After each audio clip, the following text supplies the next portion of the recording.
રામ રામ ભાઈ સાહેબ કહો વેલકમ ટુ અનધર બ્લોગ. તમને ખબર છે આપણે પાલટાણા આવેલા હતા, 2 દી રોકાણા પણ બ્લોગ નહોતો ઉતારતો. અને હવે આપણે પાછું જવાનું તો ભાવનગર, કારણ કે કાલ આપણે પેપર છે.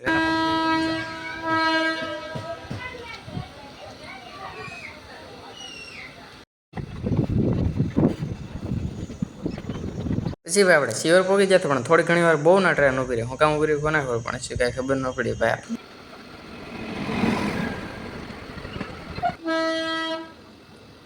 પછી ટ્રેન આવતી હતી આમેથી, એટલે જ ટ્રેન આવી પછી તરત ઉપડી આવે એવું કારણ હોય ને. પછી આપણે રોકી જઈએ ભાવનગર પ્રોગ્રામમાંથી આપણે લઈ લીધી રિક્ષા લઈને સીધા જ નીકળી જાય હોસ્ટેલ જવા માટે. ને ભાઈ હોસ્ટેલે પહોંચ્યો તો અહીંયા હું 3 રૂમ હતા ને મારી હવે 4થી રૂમ, અમે 4 રૂમવાળા છીએ. બાકી બધા ઘરે ગયેલા છે, કારણ કે બધાને 13 તારીખે પરીક્ષા શરૂ થાય છે ફરીથી, ને આપણે 12 તારીખે પૂરી થઈ જાય. અને પછી મેં કીધું શું કરે એમ કરું, પણ કાંઈ નહીં. મેં કીધું આપણે પેપર છે એટલે આપણે પેપર વાંચવા બે જાય, કારણ કે આ પેપર થોડુંક અઘરું હતું, ફંડામેન્ટલ બધું ઇંગ્લિશમાં જ આવે ને પછી ભાઈ થોડીક સાંજ નહોતી થઈ પહેલાં મેં નીકળી જાય, પહેલાં કામ હતું એ પૂરું કરી નાખો ને પછી સાંજે જમતા હોય.